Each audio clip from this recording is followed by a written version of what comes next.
¿Cómo están todos? Bienvenidos a esta nueva emisión de su programa Desde la Academia. Ustedes saben que aquí analizamos los temas de país, pero también de la máxima casa de estudios de Honduras. Es un placer contar con todos ustedes y que siempre estén pendientes de su programa y de todas las actividades que realizamos a través de UTV, el canal universitario de la cultura. Hoy no queremos dejar de lado las actividades de nuestra máxima casa de estudios y por eso hemos invitado al abogado Ajax Irías. Él es vicerrector de Orientación y Asuntos Estudiantiles de la Universidad Nacional Autónoma de Honduras y le damos la más cordial bienvenida, abogado. Bienvenido a su programa. Buenas tardes, Frank. Realmente un gusto estar de nuevo en UTV, en este programa que de manera frecuente pues estamos compareciendo para hablar de los temas que nos apasiona a todos los universitarios, algunos muy buenos, otros regulares, ¿verdad? Y hay momentos críticos, pero ese es el panorama de lo que es una casa de estudios tan diversa, tan plural, tan amplia, muy democrática y en consecuencia es lo que la hace muy característica.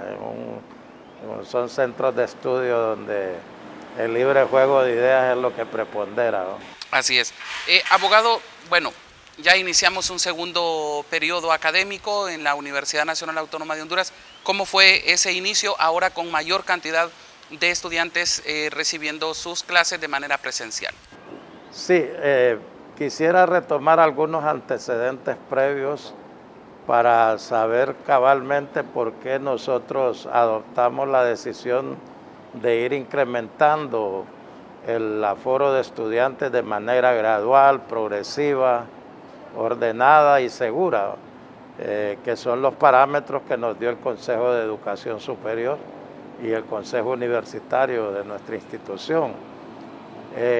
Cuando estábamos en el 2020 en presencialidad total, ocurrió el fenómeno del COVID y bueno, de un día para otro casi tuvimos que pasar de la total presencialidad a la total virtualidad. Eso fue un cambio drástico hacia una modalidad educativa donde teníamos muy poca experiencia y recursos pedagógicos para poderla desarrollar.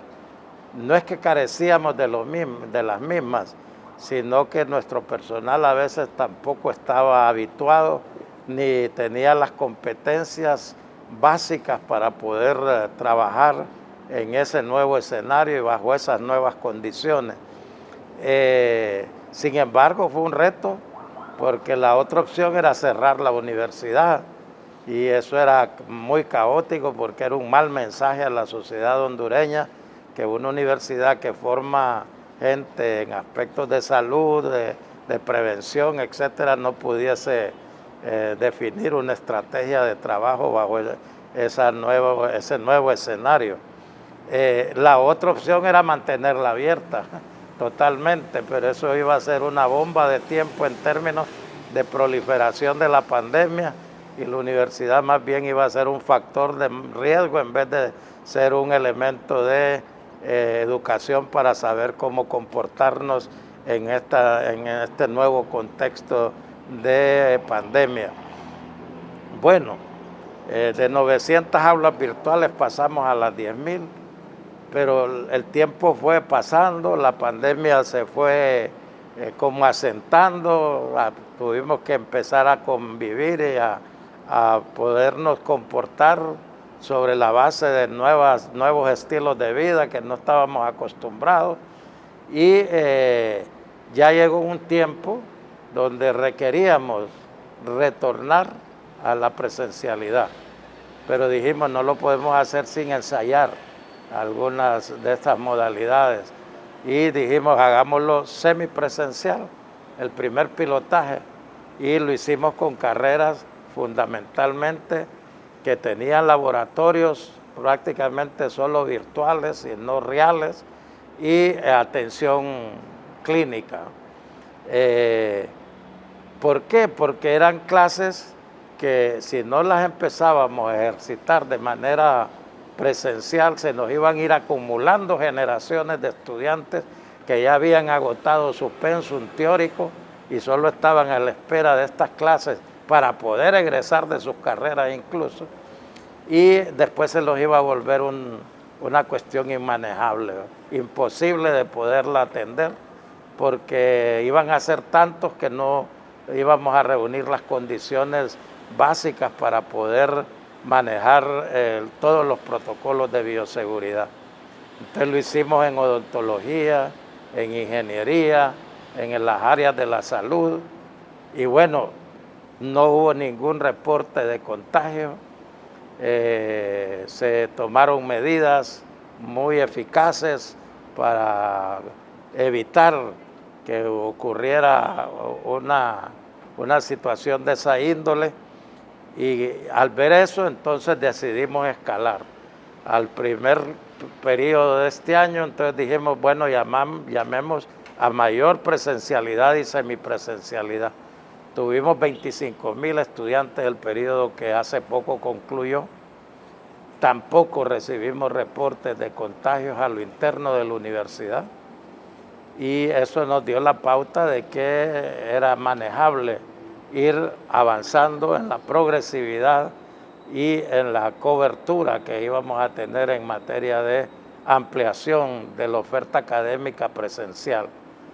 Por eso es que pasamos ahora más o menos de 25,000 a un total de entre 40 a 45,000 estudiantes. Todavía no ha terminado el proceso de la matrícula, pero la tendencia hacia eso va.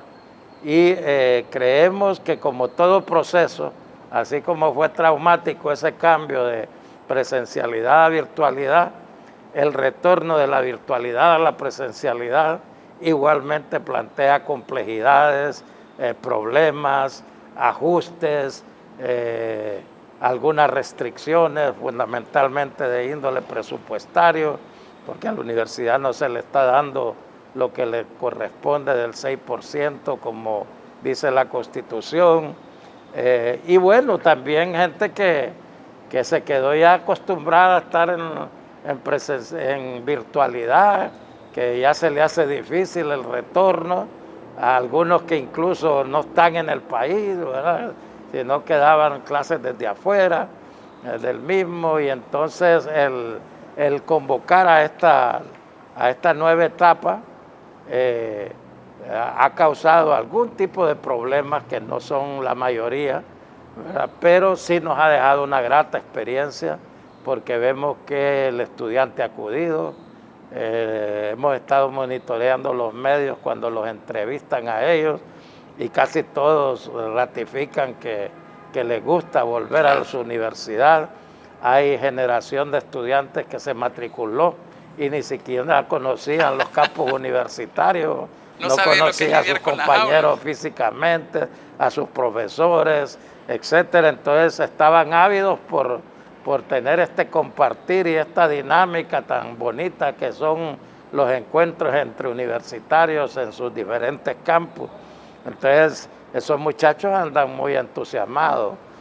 Obviamente eso nos plantea el gran reto de estar vigilando que todo se haga conforme, y esto depende mucho de la proactividad que tengan los decanos, los directores, los jefes, los coordinadores de carrera, porque a nivel de lo que son las vicerrectorías, la rectoría y el consejo universitario, obviamente las decisiones se toman de manera general, pero esas generalidades que se adoptan, cada unidad académica lo tendrá que hacer conforme y adaptar conforme a la realidad de cada quien. No es lo mismo hablar de presencialidad en Choluteca que en una Valle de Sula, o en Ciudad Universitaria, o en una Tec Danlí, o en el Valle de la UAM.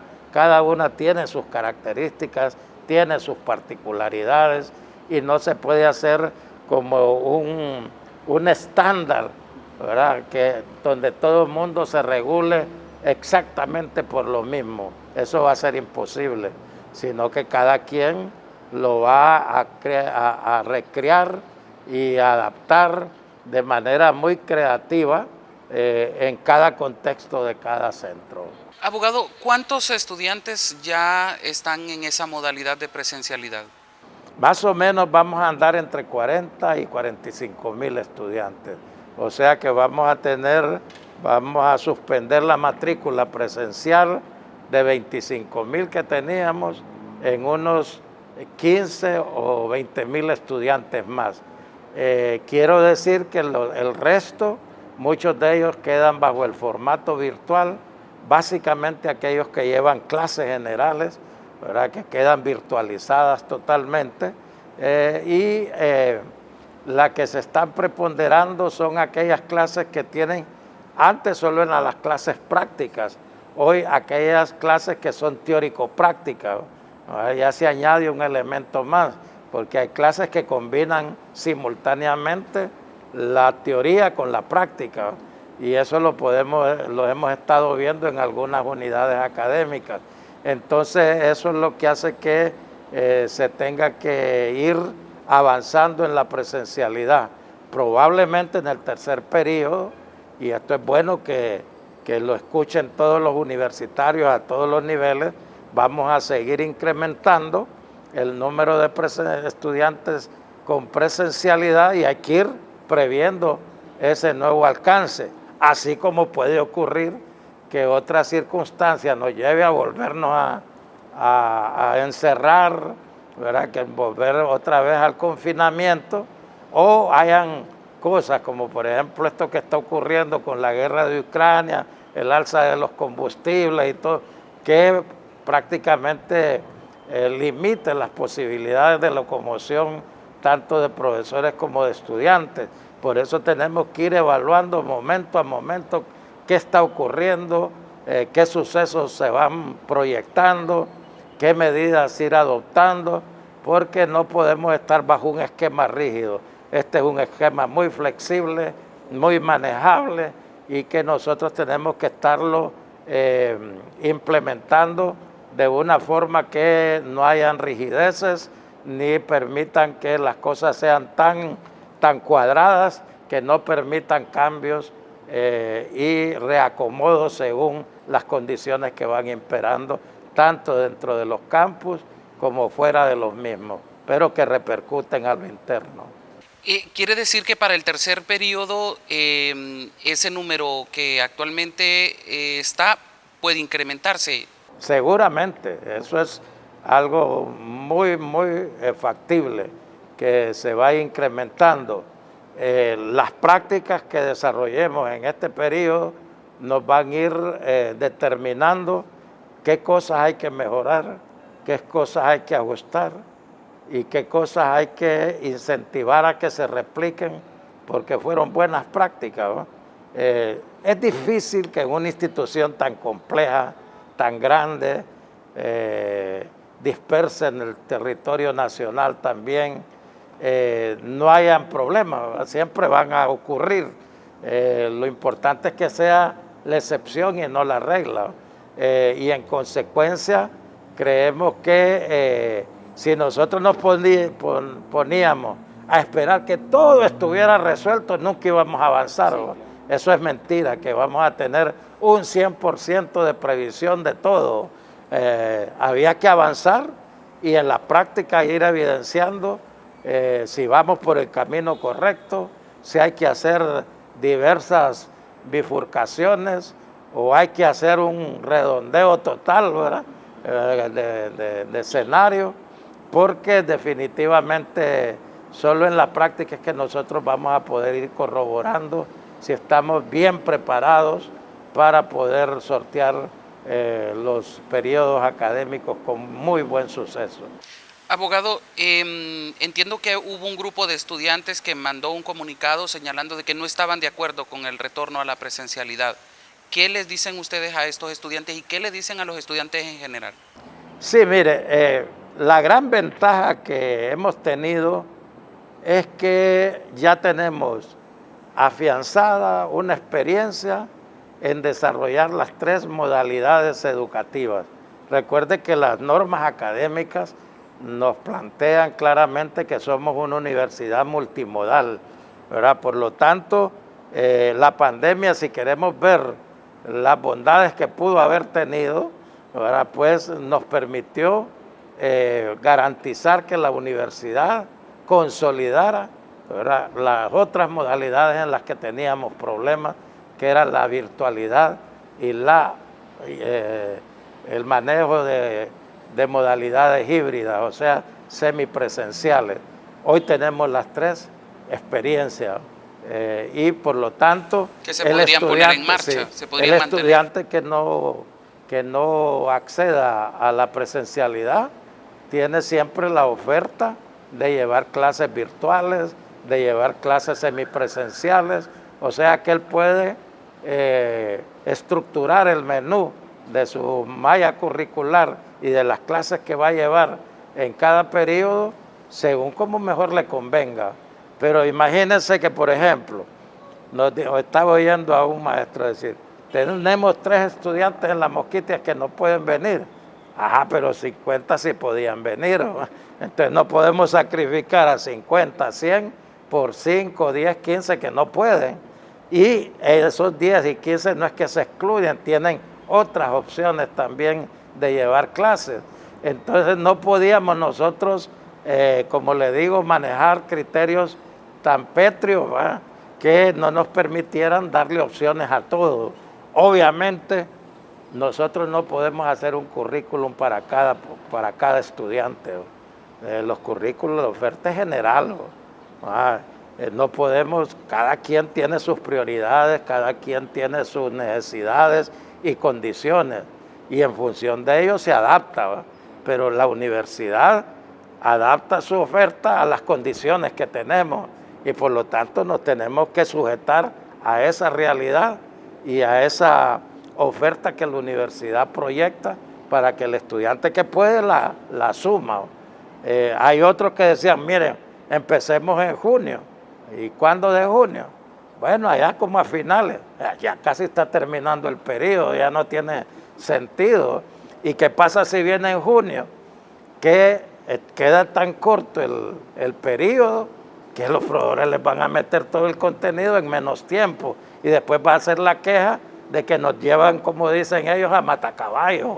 Ahí hay aplazancinas porque les dan mucho contenido, ¿verdad?, y que quieren que el examen sea en una semana y al siguiente día ya estar en evaluaciones. Entonces, como le digo, hay tanta diversidad de intereses que lo que se busca es tener un hilo conductor que permita que el estudiante pueda oscilar en todas esas modalidades que ya están afianzadas en la institución, como le reitero, y que el estudiante pueda acceder a ellas. Lo difícil era cuando solo teníamos presencialidad y entonces nos decía, ¿y por qué no los ponen virtual? Porque los profesores no sabían cómo manejar las plataformas virtuales, ¿no? Tuvimos que hacer unas jornadas intensivas para calificar medianamente a los profesores para que asumieran este reto. Bueno, hubo profesores que hasta renunciaron, ¿verdad?, porque nunca pudieron manejar una computadora. Le va a decir a un profesor que tenía 65, 70 años que se pudiera manejar Word, Excel, PowerPoint o cualquier otra de esas formas tan innovadoras que tienen las tecnologías de las comunicaciones y de la información, ya realmente es difícil, ¿no? Y hubo profesores que hasta se traumaron en ese proceso de adaptación y algunos optaron por no continuar.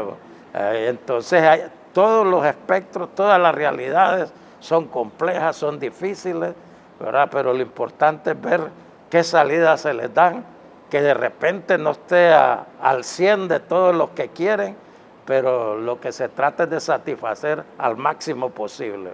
Abogado, no puedo dejar pasar la oportunidad yo sé que ya pasó el tiempo de las elecciones, yo sé que ya pasó todo el proceso, ya los alumnos ya fueron juramentados en los diferentes cargos de elección popular, pero como autoridades, ¿cómo evalúan todo ese proceso? Le pregunto a usted porque fue de los que estuvo más de cerca con los estudiantes, ayudándoles, apoyándoles para que se desarrollara un proceso electoral modelo en nuestro país. Sí, a nivel institucional, A mí me tocó la papa caliente de estar en esto, formar de todo, coordinando el proceso electoral en apoyo y acompañamiento a los estudiantes, porque al final ellos eran los protagonistas del proceso.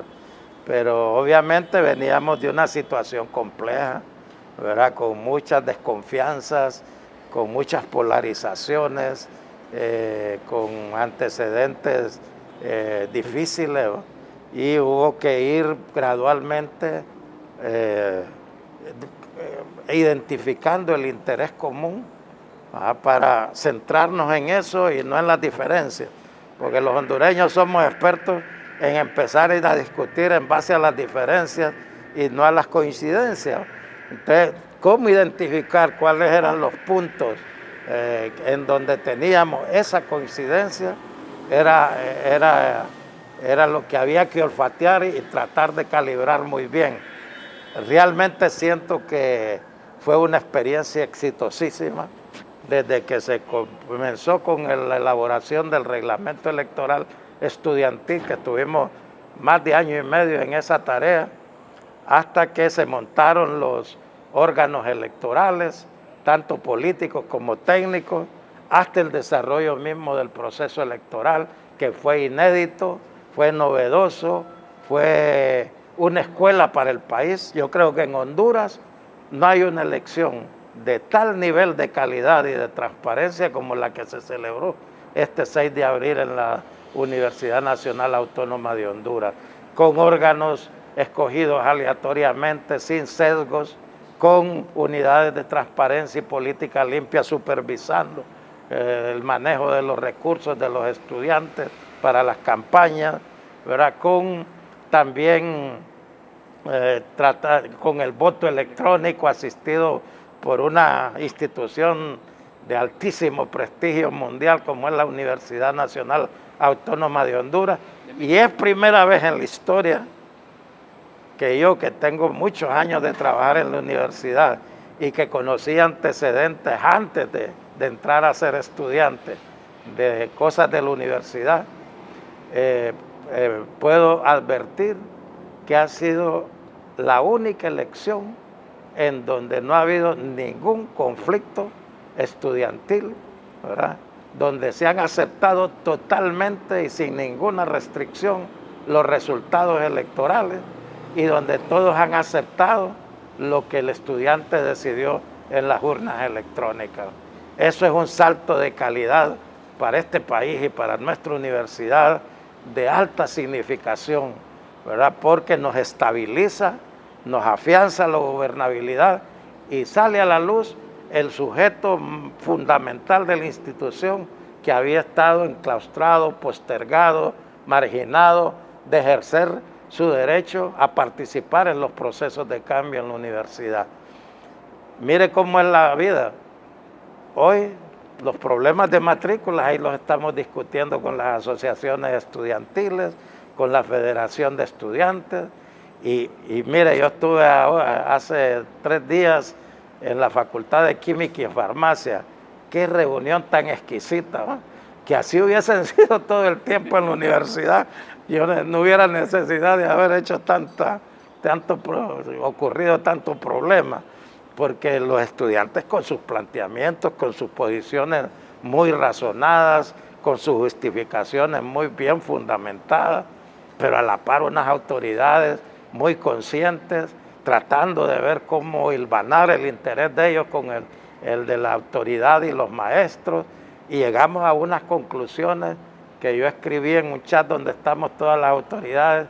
Busquemos la referencia de Química y Farmacia como un modelo a seguir, porque ahí no ha habido mayor inconveniente, ¿verdad? Sino que se programó de tal manera que el estudiante, porque le dicen, no, que yo tengo que ir a una clase virtual, después a la siguiente hora es presencial, después la siguiente semipresencial. Ese es tema de programación y cada unidad académica lo debe manejar. Un rector, un vicerrector no va a conocerse todos los planes de estudio ni los va a manejar al 100%. Es ahí donde mejor los conoce. Entonces los de química saben su dinámica, ¿no? Ahí estaban hablando de química analítica, química inorgánica, que alimentos, que esto. Y yo solo oyendo y tratando de identificar los aspectos generales que podían ayudarnos a resolver el problema. Y arribamos a muy buenas conclusiones y a una programación tan flexible, tan dinámica y tan creativa que me dejó altamente satisfecho. Y yo exhorto para que las autoridades al máximo nivel o a nivel de jefes y coordinadores también trabajen de la mano con las asociaciones estudiantiles de carrera, de las asociaciones de facultades y centros y con la Federación de Estudiantes Universitarios, porque eso, en vez de ser una limitante, más bien va a ser un factor de empuje y de hacer las cosas consensuadas y participativas. Valió la pena todo el sacrificio, abogado, porque se iban a desarrollar las elecciones y justo viene lo de la pandemia. Se tuvieron que posponer, luego se tuvieron que volver a posponer. Valió la pena todo ese sacrificio, todo ese tiempo, desvelos, ver a los estudiantes que unos se ponían de acuerdo, otros no, que habían problemas entre ellos y a ustedes les tocaba pues estar mediando y diciendo, bueno, podemos hacer esto y tratando de aportar luz en todo ese proceso. ¿Valió la pena todo eso, abogado? Totalmente satisfecho. Mire, es una escuela, o sea, donde no hay conflicto, ¿eh? No, en todas partes. Bueno, si nos vamos a Ucrania, ni quiera Dios. Pero lo que uno como funcionario debe propiciar es tratar de encontrar vías de diálogo, alternativas de solución y no perder la perspectiva de que vamos a tener que administrar las diferencias de manera tal que nos permita que busquemos los puntos de equilibrio. Y eso es importante. Esa es una escuela para los estudiantes también. El docente, el funcionario que se vuelve rígido o autoritario o que las cosas tienen que ser como yo diga y no escuchar a la otra parte que también tiene sus intereses y sus preocupaciones legítimas y que nos dan soluciones también y que no las voy a aceptar porque me lo dice el que yo formo, eso no es correcto, eso no es correcto.